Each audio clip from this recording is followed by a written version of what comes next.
parce qu'on se rend bien compte que dans beaucoup de couples et dans beaucoup de duos, il y a toujours un qui est dans quelque chose de très expérientiel, une relation directe aux choses et qui n'a pas forcément besoin de plus. Voilà. Et puis l'autre qui a, oui, une expérience directe, ok, à une situation, à un événement, à quelque chose, mais qui a besoin de le nourrir, de l'auto-nourrir et de parfois peut-être rester dedans en boucle. Donc, et pour autant les deux se rejoignent.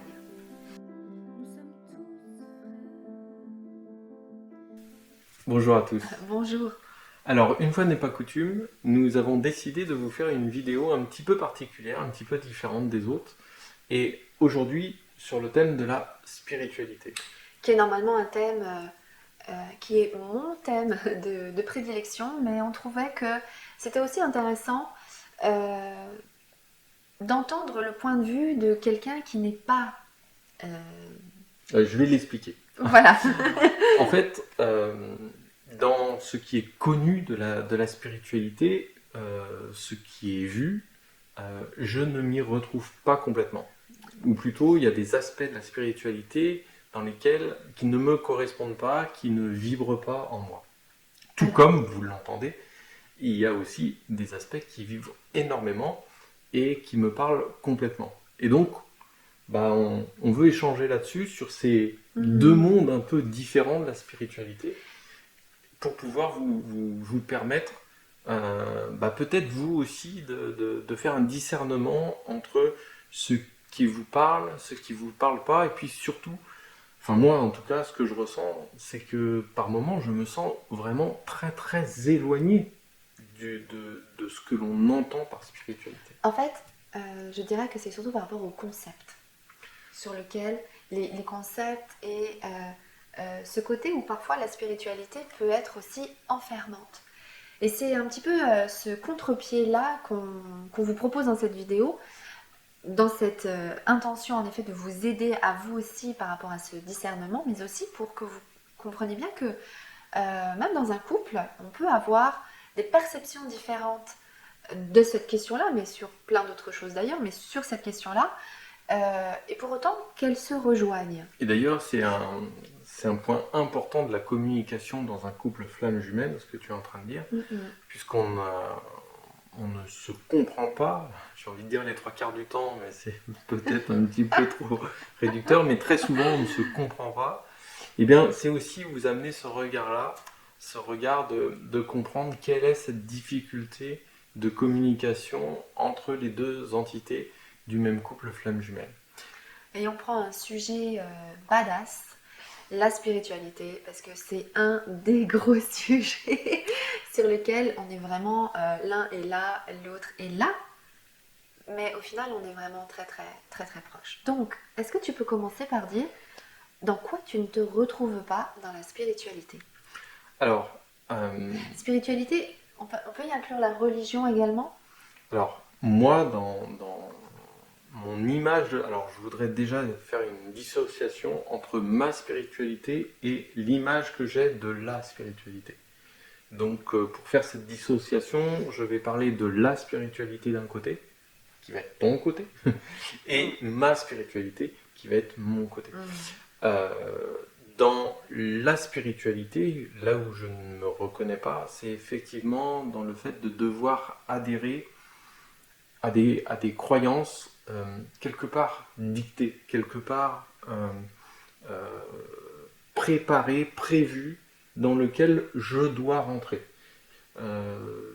Imaginons, c'est pas mon cas, mais imaginons que je crois en un Dieu, eh bien il va falloir que je rentre dans une des cases, dans un des dieux, dans une des cases de la spiritualité, et puis une fois que j'aurai reconnu mon Dieu, eh bien il faudra que je me plie quelque part à la façon d'honorer ce Dieu-là. Donc déjà ça, pour moi c'est une difficulté. Si en plus de ça, je rajoute le fait que je n'ai pas de croyance dans un Dieu en tant qu'entité, voilà, la différence entre la spiritualité et ma spiritualité est dès lors posée.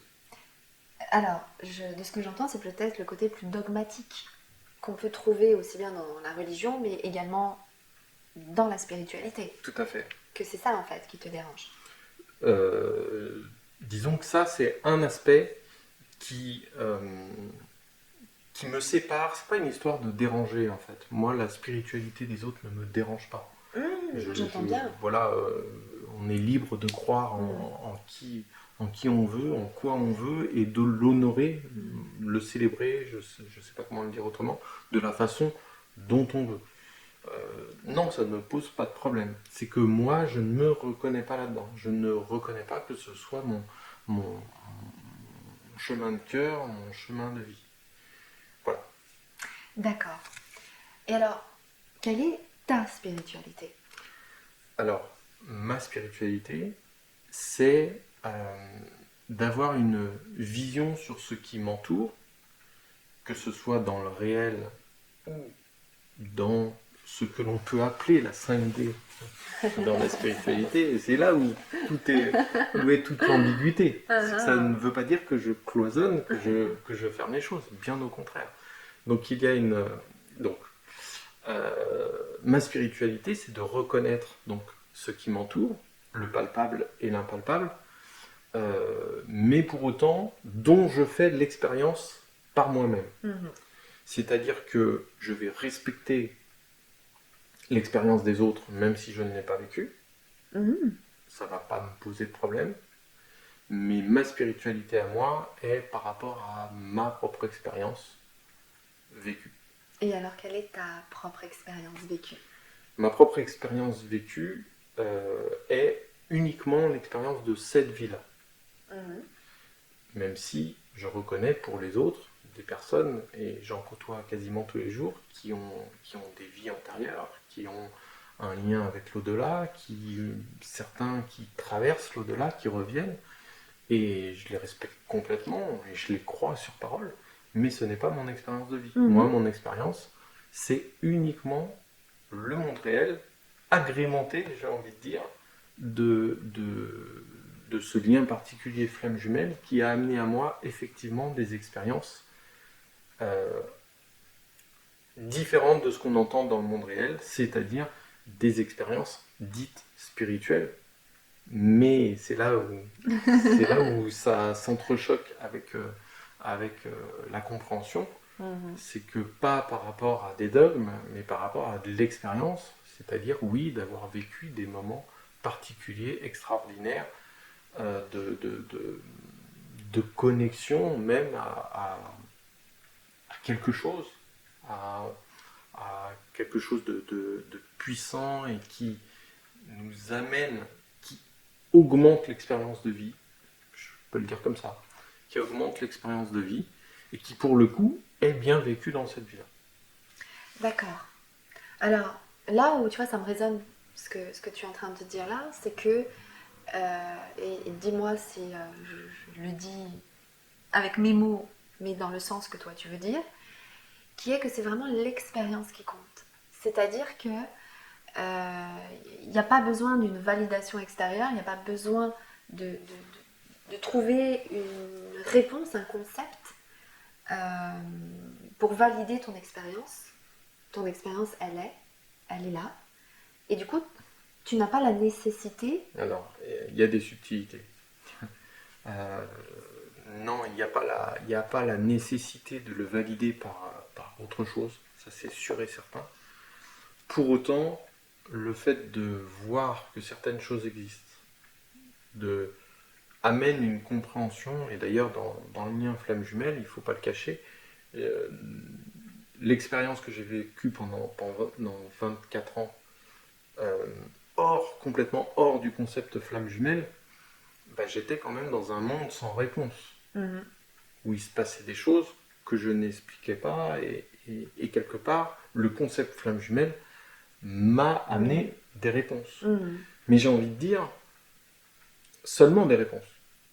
C'est-à-dire que je n'ai pas réutilisé le concept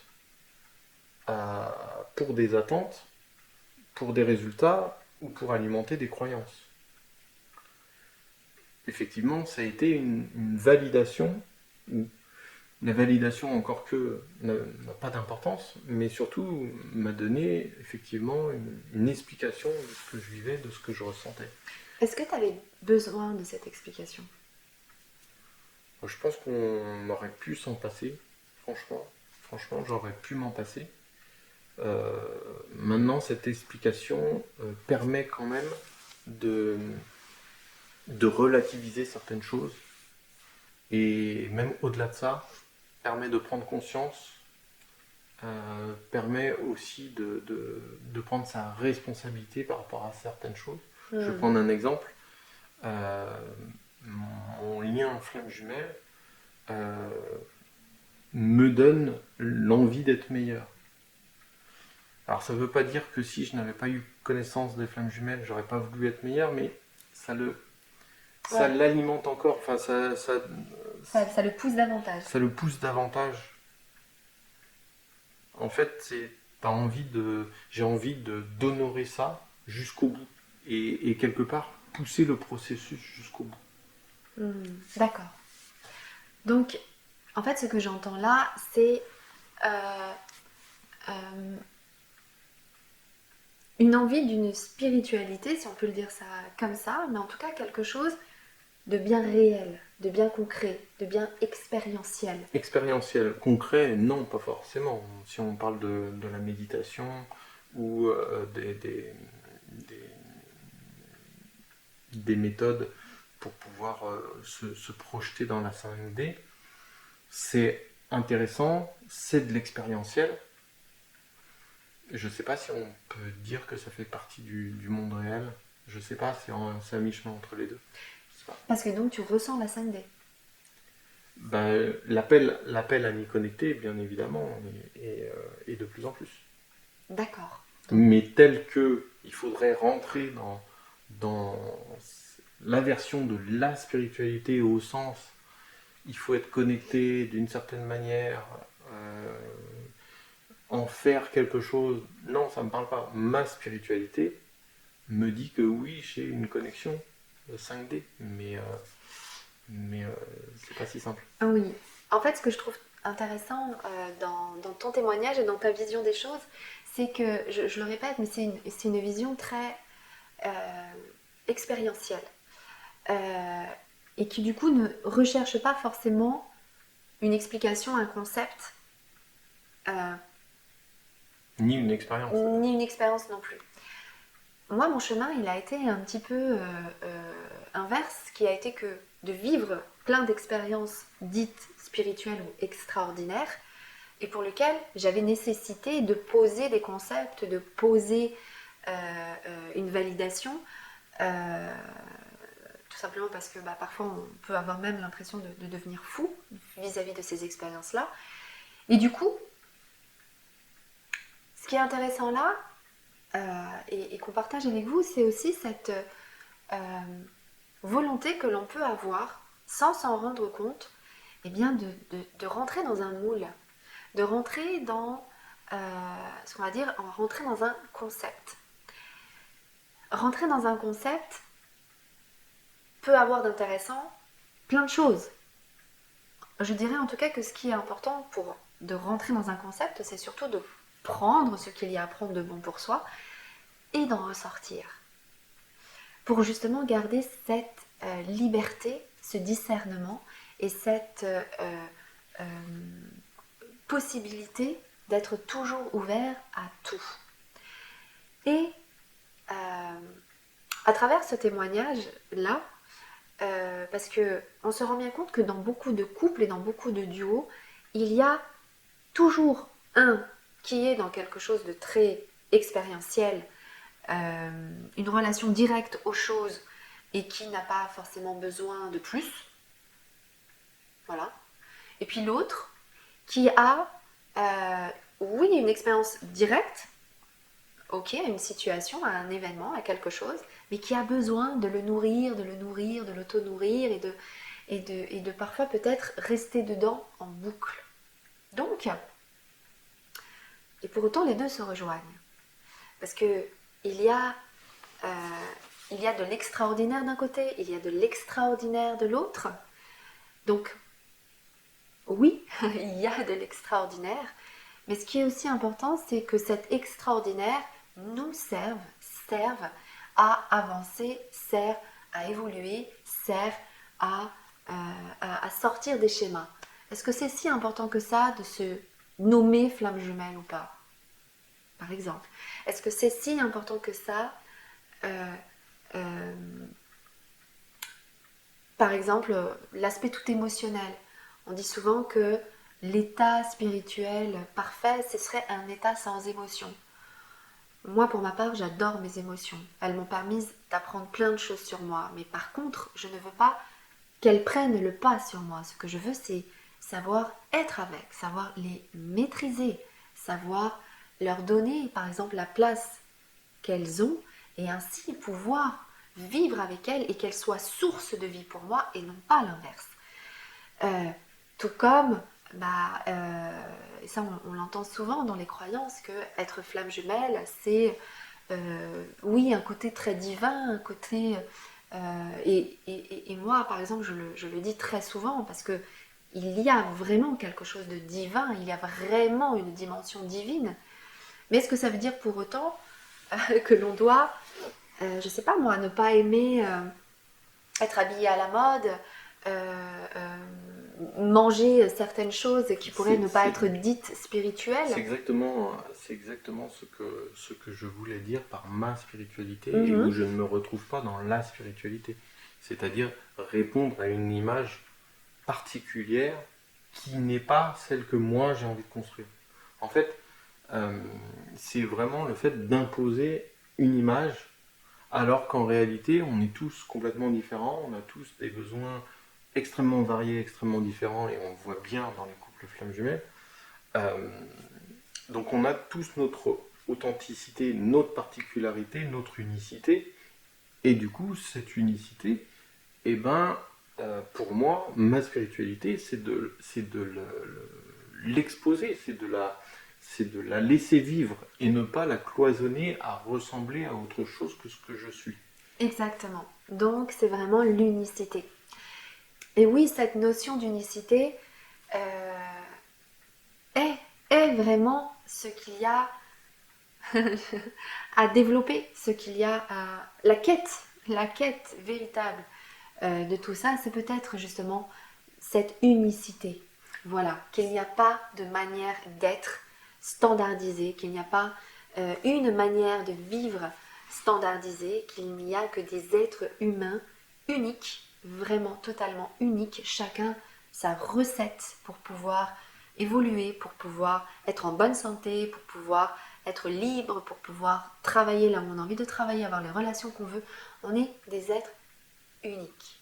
D'ailleurs, pour revenir à la question que tu me posais tout à l'heure par rapport à la différence entre la spiritualité et ma spiritualité, bah, c'est justement ça. C'est que bien évidemment que dans toutes les formes de spiritualité, il y a des choses qui me parlent complètement. Dans le bouddhisme, dans le christianisme, dans le judaïsme, dans n'importe quelle religion, on voit bien le bouddhisme, il y a des choses extrêmement intéressantes et qui me parlent et qui me vivent complètement. Mais en même temps, je ne prends pas le tout. C'est comme si euh, je prends ce qui est bon pour moi dans chacun de ces aspects-là. Même dans l'islam, dans n'importe quelle religion, il y a des choses extrêmement bonnes et qui me parlent, auxquelles je me sens légitime d'avoir le droit de piocher dedans, de prendre ce qui me plaît, de me constituer de ce qui me parle, plutôt que de me dire non, ça y est, je suis ça, je rentre là-dedans et je n'en sors surtout pas, parce que si j'en sors, j'aurais perdu mon identité, puisque je serais plus reconnaissable en tant qu'être spirituel. Moi, j'en ai rien à faire d'être reconnu comme être spirituel. Ma spiritualité, elle m'est propre, elle est interne. Et j'ai envie de piocher à droite, à gauche, ce qui me parle, ce qui ne me parle pas, de le laisser à l'extérieur. Mais c'est tout. Mais c'est peut-être ça justement la spiritualité de demain. Et bien, c'est ce que j'allais dire. J'allais dire que quelque part, il manquerait, ou il manque une spiritualité ouverte, libre, qui n'a pas de nom pour le coup, et qui n'aurait pas de nom, et puis de toute façon, Ben, peut-être c'est bien aussi de ne pas mettre de nom. ben justement, elle ne nécessite pas Pas de de nom nom. puisqu'elle est propre à chacun. Mhm.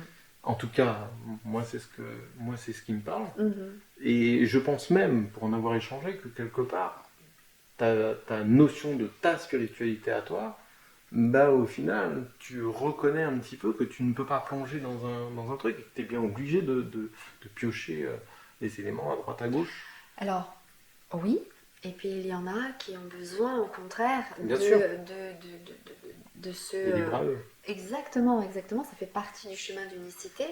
Il y en a beaucoup, en effet, que il est bon d'aller piocher ce qui est bon à prendre, que ce soit dans les religions, dans le développement personnel, dans des beaux livres comme Paolo Coelho. Enfin, il y a des tas d'écrivains qui aussi écartelaient. Enfin, il y a plein, plein, plein. Aujourd'hui, c'est à foison, en tout cas, tout ce que l'on peut trouver comme nourriture de l'âme, comme nourriture qui va permettre à l'âme et à l'être unique de pouvoir se révéler et prendre de plus en plus de place dans la vie. Et puis, il y en a qui ont besoin eh bien, d'avoir une hygiène de vie très hygiéniste, comme on dit, donc d'être à fond dans quelque chose, ou d'être à fond dans une religion, ou d'être à fond dans une technique thérapeutique ou de coaching, ou etc., etc.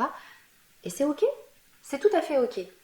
Tant que ça permet en tout cas à l'être unique, libre et libéré de pouvoir prendre toute sa place.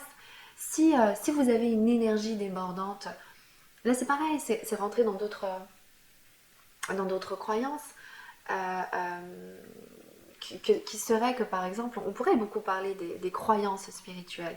L'une d'entre elles, c'est en effet que être spirituel, ça veut dire être calme, dans une quiétude, dans une tranquillité.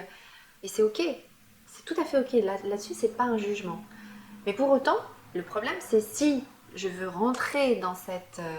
en me disant c'est ça le chemin, que c'est un chemin de quiétude, alors qu'en fait, bah, vous êtes plein d'énergie, quoi. C'est plutôt un lion qui sommeille en vous. C'est quelqu'un qui a la niaque, c'est quelqu'un qui a la pêche, c'est quelqu'un qui a de l'ambition, c'est quelqu'un qui a envie. Ça ne veut pas dire qu'on n'est pas spirituel. Et ça ne veut pas dire qu'on n'est pas spirituel. L'idée, c'est vraiment bah, d'être vrai. D'être vrai avec responsabilité, avec authenticité, avec amour et avec liberté. Si vous êtes toujours dans un endroit blessé qui vous coupe de cette énergie ou qui vous coupe de cette quiétude naturelle qui est vôtre, d'une douceur qui vous est propre, qui vous est naturelle, eh bien, c'est important d'aller guérir cet endroit qui vous empêche eh bien, d'exprimer votre énergie, votre quiétude, votre douceur, votre créativité, votre folie, votre génie. C'est surtout ça en fait qui est intéressant et important.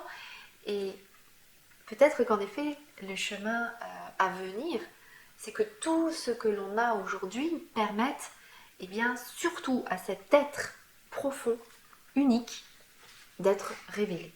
Tout à l'heure, tu parlais des grands maîtres spirituels qui pouvaient amener à avoir une ouverture, ou en tout cas dans ce qu'ils disent, dans les phrases importantes qu'ils disent, peuvent amener une ouverture, un éveil.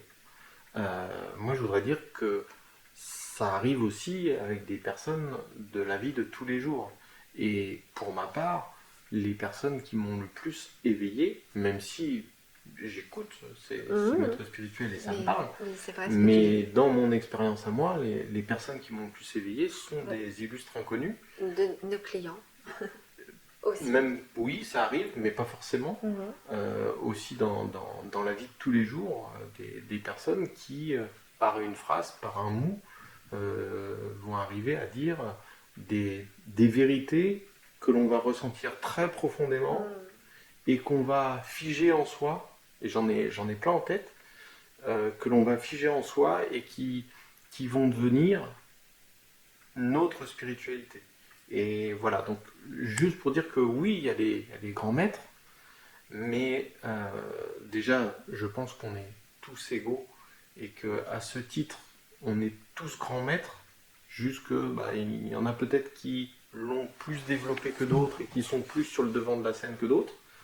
Mais en tout cas, on a tous cette capacité-là, je pense profondément, Moi aussi. et j'ai même des exemples de personnes qu'on pourrait dire non éveillées, qu'on pourrait dire ratères, qu'on pourrait dire, et qui pour autant ont des réflexions, des choses qui nous mettent dans une profonde spiritualité. Donc voilà, mon rapport à la spiritualité est, j'espère, un petit peu moins ambigu pour toi. Non, non, non, non, non, mais elle, elle l'a été au début, euh, parce que, Tu avais peur que ce soit une spiritualité, enfin, que j'ai une vision limitante de la chose, de la spiritualité. en fait, c'est qu'elle était tellement différente de la mienne, mais pour autant, elle est extrêmement similaire. Mais oui, Mais c'est vrai qu'au début, et c'est pour ça que c'est intéressant d'aller regarder ses peurs, d'aller les traverser, parce que c'est en traversant ma peur, en le vivant avec toi, que du coup, j'ai vraiment compris que euh, tu as une vision de la spiritualité. Moi, j'ai ma vision de la spiritualité, mais pour autant, on a la même posture de la c'est ça. spiritualité. Et c'est aussi ce que je voulais amener au début de cette vidéo en parlant de la difficulté de la communication. C'est que là, on le touche complètement. C'est que on a deux notions apparemment différentes, avec des mots différents, avec des sensations différentes, et pour autant, elles se rejoignent. Et pour moi, ça caractérise énormément la communication dans le lien flamme jumelle. Et c'est ça qu'on vit en permanence, qu'on vit, que vous vivez, entendez le long, vous êtes bien évidemment inclus dedans. Mhm. Et c'est là où il faut faire peut-être ce travail de compréhension de la communication, de compréhension de l'autre, de compréhension de soi-même, de compréhension du couple, de cette communication de couple et de la compréhension aussi du monde qui nous entoure. C'est vraiment cet aspect communication est vraiment très important, très complexe, mais derrière, je pense qu'il se cache des trésors de compréhension et puis de pouvoir faire grandir Oui, et le, de retrouvailles en fait. oui, de retrouvailles, de réunion et de fusion même. Exactement, et c'est vraiment dans ces endroits-là, parce que tu parlais de limites, et c'est vraiment quelque chose qu'on perçoit beaucoup dans les duos. Il y a vraiment cette peur d'être limité. À un endroit ou à un autre, cette peur que l'autre soit celui qui va limiter quelque chose. Que ce soit sur la spiritualité, mais sur d'autres sujets. Et euh, ça fait vraiment partie, là voilà, j'amène juste cette petite notion, parce que ça fait vraiment partie d'une particularité d'un duo de flammes jumelles, qui est de ne jamais vouloir stagner. Il y a très peu de couples de flammes jumelles qui se disent ah ben voilà, je suis arrivée quelque part, ça y est, je vais pouvoir en profiter, je suis cool. Ce qui se passe souvent, c'est qu'il y en a un des deux qui est dans une réalité très humaine et qui est...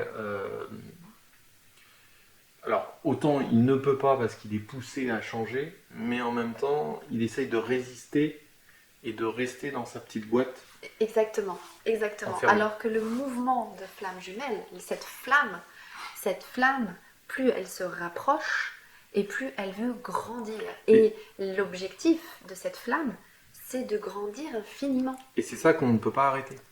Et contrairement à ce qu'on pourrait croire, à ce que les personnes essayent de mettre en place, ils essayent d'arrêter ce processus d'évolution. Il n'est pas possible.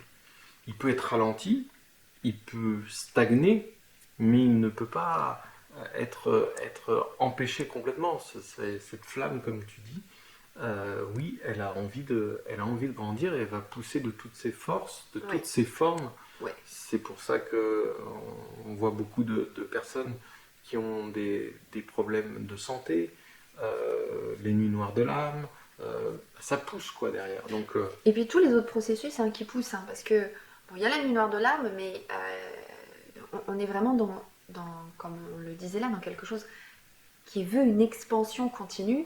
Donc toutes les étapes pour être dans cette expansion continue, c'est toujours des étapes qui amènent à passer des caps et donc à chaque fois à vivre, revivre et les changements nécessaires. Mais à force, on ne le vit plus de la même façon et ça en devient vraiment des moments à chaque fois extraordinaires. Oui, il y a un véritable intérêt, il y a un véritable gain à, à laisser pousser tout ça, à l'aider même, j'ai envie de dire. Ouais, Parce que c'est là hein, la notion de libre arbitre et de choix. Hein. C'est que on a la possibilité de ne pas aider la flamme. Ça veut dire aussi qu'on a la possibilité de l'aider. Et c'est une prise de responsabilité, c'est un choix. C'est comme on le disait l'autre jour, c'est d'alimenter la locomotive ou pas. Mais c'est vraiment ça. C'est on a la possibilité de faire grandir sa spiritualité, son lien flamme jumelle. son être, absolument, Voilà. absolument tout ce qui compose. Et cette spiritualité, tout du moins les concepts spirituels, qui viennent souvent parler de quelque chose qu'on ressent profondément en soi, amènent peut-être parfois à fantasmer, amènent peut-être parfois à vouloir rentrer dans des rêveries, justement. Alors que quand on fait grandir sa flamme, eh bien, il n'y a plus besoin de rêver ou de fantasmer parce que la réalité devient extraordinaire. C'est un peu ça ma recherche. Ma recherche, c'est de vivre cette spiritualité sans aller dans le fantasme, sans aller, comme je dis souvent, faire rêver, sans aller là-dedans. Mais pour autant, la vivre pleinement et ne pas la refuser si elle se présente. Et en fait, c'est plutôt ça, c'est de ne pas la refuser parce qu'elle se présente. Et aujourd'hui, elle se présente très, très, très, très, très fortement. Mais pour beaucoup, et selon les endroits où on va la fantasmer plutôt que de tout faire pour la vivre. Et ce qu'on est en train de partager là, c'est que, tout du moins nous, c'est ce que l'on croit par rapport à ce nouveau monde, eh bien c'est que c'est en la vivant au quotidien, tous les jours, dans la réalité humaine, quotidienne, eh bien qu'on peut la vivre et permettre à la vie d'être extraordinaire. C'est ça, vivons notre propre spiritualité, mais vivons-la dans l'action de la vie. Alors dites-nous en commentaire, eh bien, Quelle est votre vision de la de la spiritualité? spiritualité, exactement, comment vous voyez les choses, comment vous vous situez. Et Est-ce que surtout vous aussi, arrivez à le faire d'ailleurs? Parce que c'est pas forcément évident. ouais, c'est vrai.